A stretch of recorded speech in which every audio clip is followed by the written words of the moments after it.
Welcome back to my channel. So this is my second video in the GNDU series. जैसे कि first video में मैंने बताया था अबाउट द एडमिशन प्रोसेस, क्या क्या प्रोसेस होता है, काउंसलिंग, एग्जाम। इस वीडियो में मैं आप लोगों को स्पेसिफिकली हॉस्टल्स के बारे में बताऊंगी, क्योंकि आप में से बहुत सारे लोगों के डाउट्स आ रहे थे कि हॉस्टल का एडमिशन प्रोसेस क्या है, मेस सिक्योरिटी कैसे डिपॉजिट होती है, रूल्स क्या क्या है, मेस कैसी है, हॉस्टल दिखते कैसे हैं, हॉस्टल के क्या क्या रूल्स है। तो मैं ट्राई करूंगी कि मैं आपके ऑलमोस्ट सारे डाउट्स इस वीडियो में क्लियर कर दूँ। तो सबसे पहले मैं काम करता है कि सबसे पहले हॉस्टल देख लेते हैं और उसके बाद मैं आप लोगों के सारे डाउट्स क्लियर करूंगी। So let's go. The entrance of girls hostel, और इसके साथ ही साइड में गेस्ट रूम है जहाँ पे पेरेंट्स वेट कर सकते हैं। लाइक अगर आपके फादर या आपके ब्रदर आपसे मिलने आए तो वो यहाँ पे वेट कर सकते हैं और आप उनसे वहाँ मिल सकते हो। तो एंटर करते ही कुछ ऐसा है। जब हम एंटर करते हैं तो साथ में यहाँ पे फर्स्टली ऑफिस आता है जहाँ पे रोज रात को अटेंडेंस होती है फर्स्ट और सेकंड हॉस्टल के बच्चों की। और साथ में अगर आप जब भी यूनिवर्सिटी से जा रहे हो, लाइक अगर आप कहीं बाहर जा रहे हो और आपको रात को वापस नहीं आना, तो आपको अपनी लीव डालनी पड़ती है, which is one of the rules जो मैं आपको बाद में बताऊँगी। और ये रीडिंग रूम, इधर से फर्स्ट हॉस्टल का रास्ता है और यहाँ से ये सारा सेकेंड हॉस्टल का रास्ता है। ये है सेकेंड हॉस्टल का ऑफिस और वो साथ में फर्स्ट हॉस्टल का ऑफिस है। तो अभी हम जब यहाँ से जाते हैं तो इधर से थर्ड हॉस्टल का रास्ता है। सो यहाँ से सारा गर्ल्स हॉस्टल सेकंड है और यहाँ पे दो शॉप्स हैं। One is stationery shop and the other one is there, वो थोड़ा दूर है जहाँ पे वो ब्लू कलर का कूलर दिख रहा है, वहाँ पे वो कन्फेक्शनरी और फोटोस्टेट के लिए शॉप है। और ये सारा सेकंड हॉस्टल ही है। यहाँ पे ओपन जिम भी है। फोर्थ से जब हम आगे जाते हैं तो यहाँ पे सेकंड हॉस्टल की मेस आती है, विच इज़ दिस वन। हर एक हॉस्टल की अपनी अलग अलग मेस है। तो फर्स्ट हॉस्टल की अपनी मेस है, सेकंड हॉस्टल की अपनी अलग मेस है और थर्ड हॉस्टल की अपनी अलग से है। ये है सेकंड हॉस्टल की मेस और उसके साथ ही इधर से रास्ता है बाकी के ब्लॉक्स का। सेकंड हॉस्टल के लाइक 5th और 6th ब्लॉक इस साइड है। और जब हम यहाँ से सीधे जाते हैं तो यहाँ से थर्ड हॉस्टल आ जाता है। हर एक हॉस्टल की अपनी मेस के साथ साथ अपनी कैंटीन भी है, लाइक 3 कैंटीन्स भी है यूनिवर्सिटी में। ये है सेकंड हॉस्टल की कैंटीन, थर्ड हॉस्टल, और ये थर्ड हॉस्टल की building. This is my hostel और मैं इसका रूम आपको दिखा सकती हूँ, लेकिन क्योंकि बाकी हॉस्टल्स में तो मैं जा नहीं सकती किसी के भी रूम में ऐसी। विटनेस कि मैं यहाँ से सेकंड हॉस्टल की तरफ चली गई थी, तो अब मैं दोबारा फर्स्ट हॉस्टल की तरफ आई हूँ। तो मैं आपको फर्स्ट हॉस्टल भी दिखा देती हूँ। एंट्री गेट है, मतलब जो सेकंड एंट्री गेट है। तो यहाँ से हम लोग जब एंटर करते हैं तो this is how it looks. ये सारे हॉस्टल्स दिख रहे हैं सब कुछ। ये गार्डन है, यहाँ पे बहुत सी धूप आती है, हम सर्दियों में यहाँ पे धूप सेक सकते हैं। और ये फर्स्ट हॉस्टल की मेस है।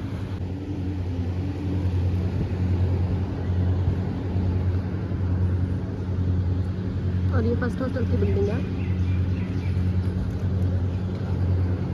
और यहाँ पे है फर्स्ट हॉस्टल की कैंटीन। मतलब जैसे सेकंड हॉस्टल की कैंटीन है वैसे ही फर्स्ट हॉस्टल की भी है, थर्ड हॉस्टल की भी है, वो मैं आपको दिखा दूँगी। यहाँ से आगे जाने के बाद यहाँ पे फिर से यहाँ पे बाकी 5th ब्लॉक है और इस साइड जाके आगे 4th हॉस्टल है, जो कि मोस्टली PhD के स्टूडेंट्स को मिलता है। और यहाँ से थर्ड हॉस्टल के लिए कनेक्टेड रास्ता है फ्रॉम फर्स्ट हॉस्टल, जो भी मैं आपको दिखा देती हूँ। ये है थर्ड हॉस्टल और यहाँ पे 3 ब्लॉक्स हैं अलग अलग। और जैसे हम एंटर करते हैं तो, और ये है थर्ड हॉस्टल की मेस जो कि बेसमेंट में है और ये सामने है। और यहाँ पे मोस्टली मेस बिल वगैरह डिपॉजिट होते थे पहले, अब यहाँ पे सिर्फ फाइन्स डिपॉजिट होते हैं। और जैसे ही हम ऑफिस से थोड़ा आगे आते हैं तो यहाँ पे थर्ड हॉस्टल की कैंटीन आ जाती है, जो कुछ ऐसे दिखती है। यहाँ से हम लोग, मैं यहाँ से स्टेयर्स ले रही हूँ, वरना थर्ड हॉस्टल में लिफ्ट अवेलेबल है, बाकी हॉस्टल्स में लिफ्ट अवेलेबल नहीं है। ये शायद ये एक फ्लोर है थोड़ा सा। हम सेकंड फ्लोर पे आते हैं तो वहाँ पे सेकंड फ्लोर पे कॉमन रीडिंग रूम है थर्ड हॉस्टल का, जो कि आ गया और मैं आपको वो भी दिखा देती हूँ एक बार। इधर से कुछ ऐसे दिखते हैं।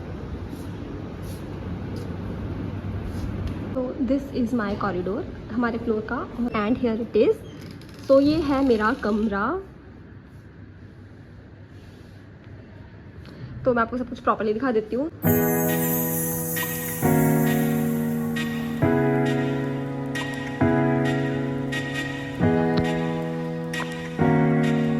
This is how my room looks like. तो बेसिकली आप लोगों को जो यूनिवर्सिटी की तरफ से वो प्रोवाइड होता है वो है ये एक चेयर, ये टेबल, बेड, ये शेल्फ, कीप योर थिंग्स। यहाँ पे काफ़ी सामान पड़ा हुआ है मेरा। और ये सेम चीज़ें लाइक तीनों स्टूडेंट्स के लिए अलग अलग होती हैं। और ये 3 कबर्ड्स, और बाकी सब आपको घर से लेके आना होता है। ड्रेस, बकेट्स, और अगर आप अपना रूम डेकोरेट करना चाहते हो तो आप लाइक ऐसे कुछ भी स्टिकर्स, फोटोज़ कुछ भी लगा सकते हो, आप ऐसा कुछ कर सकते हो। उसके लिए I will be making another video for the guide कि आप लोग अगर पहली बार हॉस्टल आ रहे हो तो आप लोगों को क्या क्या चीज़ें बेसिक अपने लिस्ट में रखनी चाहिए। तो जैसे कि आप लोगों ने हॉस्टल देख लिया है, तो अब फटाफट से काम करते हैं। सबसे पहले रूल्स की बात कर लेते हैं। तो हॉस्टल में ऐसा कोई बहुत ज़्यादा रूल्स नहीं है। सबसे पहला रूल ये है कि आप लोगों को रोज़ अटेंडेंस लगवानी होती है, और अटेंडेंस लगती है 9 to 9:30 के बीच में। और अगर आप लोग अटेंडेंस नहीं लगवा पाते हो तो आपको फाइन पड़ता है। लाइक अगर आप लोगों ने आप लेट हो गए हो आने में, तो 9:30 to 10 तक आप लोगों को 50 रुपीज़ फाइन पड़ेगा, और फिर 10 to 10:30 तक आप लोगों को 100 रुपीज़ फाइन पड़ेगा। और अगर आप उससे भी लेट आ रहे हो हॉस्टल में, तो आप लोगों को 500 रुपीज़ फाइन पड़ेगा। और अगर आप बाई चांस किसी दिन अपनी अटेंडेंस लगवाना भूल जाते हो, तो भी आपको 100 रुपीज़ फाइन पड़ेगा। और इसके साथ ही अगर आप कभी हॉस्टल से जा रहे हो, लाइक अपने घर जा रहे हो या अपने किसी रिलेटिव के पास जा रहे हो, तो आप लोगों को अपनी लीव डाल के जानी पड़ती है। लीविंग रजिस्टर में पड़ती है, जो कि है एंट्री गेट पे। तो आप लोगों को वहाँ पे अपनी लीव डाल के जाना होता है, ताकि जब आप घर जाओ तो उनको पता हो कि अब आप हॉस्टल में प्रेजेंट नहीं हो और आप अपनी अटेंडेंस नहीं लगवा पाओगे। ये 2 बेसिक रूल्स हैं। इसके अलावा एक रूल और है कि हॉस्टल में आप लोगों को कोई भी इलेक्ट्रिक इक्विपमेंट रखने की परमिशन नहीं है। आप केटल या इंडक्शन या स्ट्रेटनर, कर्लर ये सब नहीं रख सकते हो। हाँ, ऑब्वियसली आप लोग अपने लैपटॉप्स रख सकते हो, तो उनके चार्जर वगैरह आप रख सकते हो। केटल, इंडक्शन या हेयर ड्रायर, स्ट्रेटनर ये सब रखने की परमिशन आपको नहीं है। मेरे हिसाब से हॉस्टल में मेनली बस इतने ही रूल्स है, इससे ज़्यादा कुछ खास रूल्स है नहीं। तो सेकंड चीज़ है मेस। और मेस का खाना सबसे ज़्यादा इंपॉर्टेंट क्वेश्चन था कि मेस का खाना कैसा है। तो यार मेस का खाना ना, आप दुनिया के किसी भी हॉस्टल में चल जाओ, मेस का खाना खराब ही होता है। और यहाँ भी वैसे ही कुछ हाल है। यहाँ पे भी मेस का खाना इज ओके, मतलब हाँ खाने लायक होता है, बट आप रोज़ नहीं खा सकते हो। अगर आप एक हफ्ते से ज़्यादा मेस का खाना खा रहे हो ना, तो आप पक्का पक जाओगे। It's too tough to handle. और हर मेस की तरह यहाँ पे भी मेस की टाइमिंग्स है। ब्रेकफास्ट का टाइम है 8 to 9:30, लंच का टाइम है 1 to 2:30 एंड डिनर का टाइम है 8 to 9:30 अगेन। मेस का बिल आपको मंथली बेसिस पे डिपॉजिट कराना होता है, जिसका प्रोसेस पहले तो ये था कि हम लोग ऑफिस में ही डिपॉजिट करते थे, लेकिन अब ना प्रोसेस थोड़ा चेंज हो गया है। तो अभी जो प्रोसेस है वो ये है कि आपको अपने रिस्पेक्टिव हॉस्टल के ऑफिस में जाके आपको एक स्लिप मिलती है, जिसमें like a no due slip, की उसमें पता हो जाता है कि आपका कोई फाइन नहीं है, आपने कोई लेट एंट्री नहीं की है या अटेंडेंस मिस नहीं की है, तो उसका आपको एक स्लिप मिलती है। वो स्लिप लेके आपको मेस में जाना है, वहाँ पे वो आपको आपका बिल बता देंगे, आपको अपना बिल सबमिट करवाना है, और उसके बाद वो आपको एक स्लिप देंगे। वो स्लिप लाके आपको दोबारा अपने ऑफिस में देनी है। तो ये प्रोसेस है मेस का बिल डिपॉजिट कराने का। वैसे ये सारी चीज़ें तो जब आप यहाँ पे आओगे तो आपको ज़्यादा क्लियरली समझ में आ जाएंगी। और मुझे ना किसी ने एक बड़ा अजीब सा सवाल पूछा था। किसी ने पूछा कि क्या हॉस्टल में एसी मिलते हैं। तो एसी अलाउ है, तो ऑब्वियसली गवर्नमेंट, ये एक गवर्नमेंट यूनिवर्सिटी है, तो ऑब्वियसली ये एसी तो यहाँ नहीं है। बट हाँ, आप लोग अपने कूलर्स लेके आ सकते हो घर से। और उनके कुछ चार्जेस होते हैं, लाइक आई थिंक इलेक्ट्रिसिटी के चार्जेस 500 पर मंथ, बट बच्चे ना 3 मंथ्स का प्रायर में ही दे देते हैं, लाइक 1500 एक ही टाइम पे दे देते हैं। और आई थिंक इतने टाइम में गर्मी होती है तो उनके इतने ही चार्जेस जाते हैं, तो 1500 समथिंग बच्चे दे देते हैं एक टाइम पे। और उसके बाद आप लोग कूलर रख सकते हो यहाँ पे हॉस्टल में, obviously cooler, fan, what ever you feel like comfortable with. और इसके अलावा कुछ लोगों का सवाल था कि क्या पर्सनल वॉशरूम्स मिलेंगे। तो नहीं, हॉस्टल में पर्सनल वॉशरूम्स नहीं मिलते हैं। किसी भी रूम में पर्सनल वॉशरूम्स नहीं है, किसी भी फ्लोर पे नहीं है। कॉमन वॉशरूम्स हैं, और कॉमन वॉशरूम्स ठीक है, लाइक 5 हाँ। थर्ड हॉस्टल में तो ऐसा है कि दोनों साइड पे, राइट और लेफ्ट साइड पे वॉशरूम्स हैं। 5 वॉशरूम्स हैं और 5 टॉयलेट्स हैं। अब 10 वॉशरूम्स हैं और 10 टॉयलेट्स हैं। और आई थिंक बाकी हॉस्टल्स में भी ऐसे ही हिसाब होगा। आई थिंक थोड़े कम होंगे, बट ऐसे ही हैं, हर फ्लोर पे अलग अलग हैं। और आई थिंक फर्स्ट और सेकंड हॉस्टल के वॉशरूम्स न्यू बने हैं, तो वो थोड़े साफ ज़्यादा हैं, ऐसा मैंने सुना है। क्योंकि मैं थर्ड हॉस्टल में ही रही हूँ, मैं कभी फर्स्ट हॉस्टल सेकंड हॉस्टल में नहीं रही हूँ, तो मुझे आइडिया नहीं है इस बात का। बाकी फर्स्ट ईयर के स्टूडेंट्स के लिए प्रोसेस की बात कर लेते हैं। सबसे तो प्रोसेस में ज़्यादा कुछ नहीं है। सबसे पहले आप लोगों को, जैसे मैंने आप लोगों को पिछली वीडियो में भी बताया था कि आप लोगों को सबसे पहले अपनी एडमिशन का सारा काम करके, आज जैसे एडमिशन का काम करोगे तो आपको बता देंगे कि हॉस्टल्स के पोर्टल खुल गए हैं। पोर्टल खुलेगा तो आपको अपनी सारी इन्फॉर्मेशन उस पोर्टल में भरनी है। आपका डिस्टेंस कितना है, ये सारी चीज़ें वो पूछते हैं, क्योंकि डिस्टेंस के बेसिस पे हॉस्टल अलॉट होता है। जो ज़्यादा दूर के बच्चे होते हैं उन्हें प्रेफरेंस मिलती है पहले हॉस्टल मिलने में। तो आप लोगों को अपना डिस्टेंस वगैरह भरना है, फिर आप लोगों के हॉस्टल्स अलॉट हो जाएंगे। और जैसे आपको हॉस्टल अलॉट हो रहा है, उसके बाद ना आपको ना एक स्पेसिफिक डेट आती है कि इस दिन हॉस्टल की अलॉटमेंट शुरू हो जाएगी। और वो आई थिंक 15-20 दिन के लिए ऐसे हॉस्टल्स अलॉट होते हैं। तो वो डेट पे आप लोगों को यहाँ आना है। और कुछ लोग ये पूछ रहे थे कि हमें साथ में या 2 सीटर रूम्स मिल जाएंगे। तो हाँ, फर्स्ट सेकंड थर्ड तीनों हॉस्टल्स में 2 सीटर रूम्स हैं, लेकिन थर्ड हॉस्टल में 2 सीटर रूम्स कम है।